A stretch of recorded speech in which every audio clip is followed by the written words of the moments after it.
An anchor, if it does its job, holds something fast. And at least most of the time, that's what we want an anchor to do.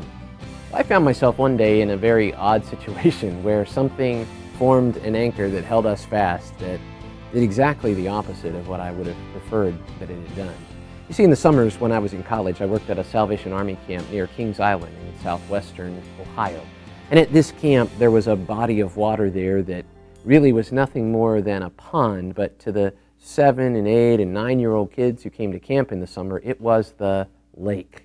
But you need to understand that there was a problem with the lake at this camp. It was beginning to fill up with moss and weeds that were growing in it, to the point that it was getting difficult for us to teach the canoeing and the rowing of a rowboat that we taught the kids as a part of the summer camping program. And so we began to problem solve about what we could do about the problem of the moss in the lake. And it was at that point that our camp director came up with what he called a brilliant idea. Now, you need to understand that he was a good friend of mine, remains to this day a good friend of mine, but when he had a brilliant idea, most of us ran for cover, and we didn't want any part of that. So you can understand that on this particular day, we were especially skeptical when he had come up with another brilliant idea. Here's what it was.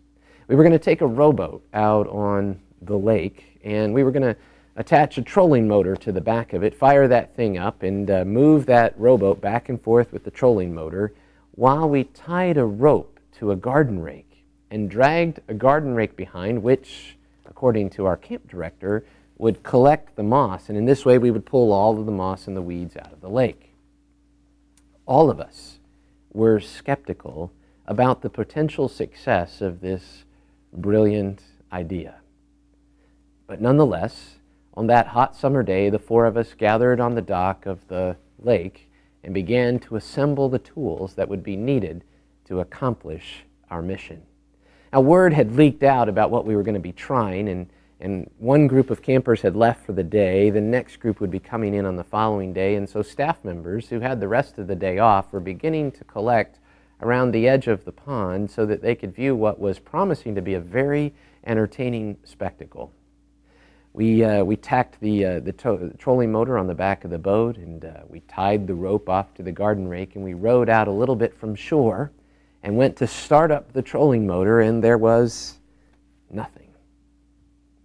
Not a peep, not a sound, not a movement, not a spark, nothing. And we checked a few things. The camp director tried a few more times and finally came to the realization that the battery which was needed to power the trolling motor was dead. And the trolling motor piece of the idea began to drift away. Now, it was at that point that the other three of us decided that maybe this would be a good time to cut our losses. Just quit, just set that aside. But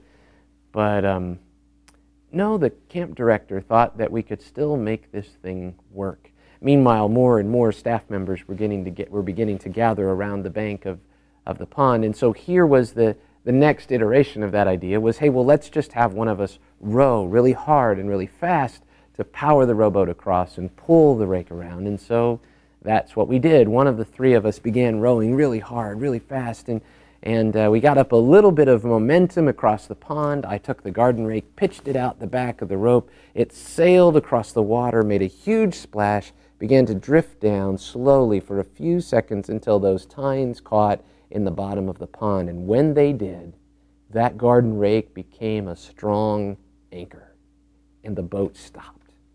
The camp director implored the person rowing to keep doing, and he rowed feverishly as fast as he could, arms flailing, and the boat went nowhere. And laughter began to arise from around the crowd on the banks. Because an anchor, which is what that rake had become, an anchor, if it does what it's supposed to do, it holds fast.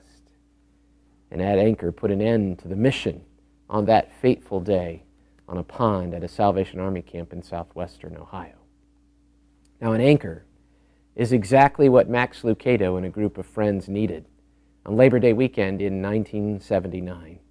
You see, he and a group of friends were living on an old rickety houseboat on a river just outside of Miami, Florida at that time, and Hurricane David was beginning to bear in on the Florida peninsula.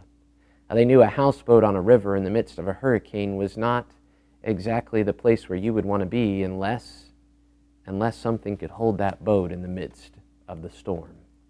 So they went out to a local store, bought up as much rope as they possibly could, and they began to tie that boat, one part of that boat to a tree on the bank here, and another part of that boat to a tree over here. And he said in time his boat began to look like something that was caught in some kind of gigantic spider web on the river. It was about that time that Phil walked up.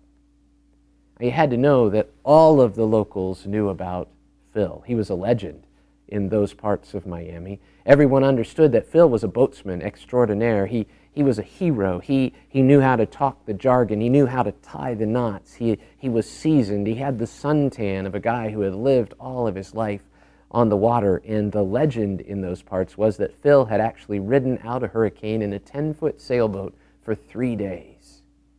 Anybody that could do that would be able to help in an approaching storm like this. He said, I think Phil had a little mercy for us. He felt sorry for us as he walked up on that day, shaking his head slightly and looking at a rickety old houseboat caught in a gigantic spider web of some kind along the river. These were Phil's words. Tire to land and you'll regret it. Those trees are going to get eaten by the cane. Your only hope is to anchor deep.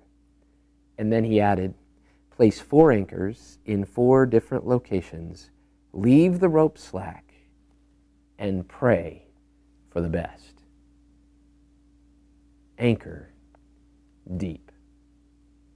You know, the metaphor is not lost upon us, because all of us will find ourselves in points in our lives when the storms are particularly strong. The winds assail us, the waves are high, and often in preparation for that, we're tying off different parts of our lives to different trees on the land or different things that we hope will hold. But in reality, when the storm is particularly strong, when the winds and the gales are at their height, some of those things begin to crumble, are eaten by the cane, and they wither and fall away and provide little help or stability to us in the midst of that storm that life has brought us. So how do we anchor deep?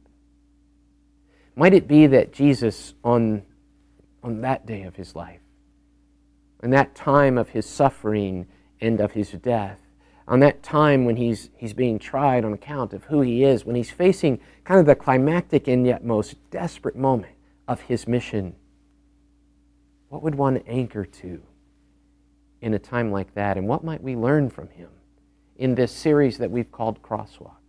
What might we learn from him when we find ourselves in the midst of our lives swirling in the crosswinds and need something that we can anchor to deeply?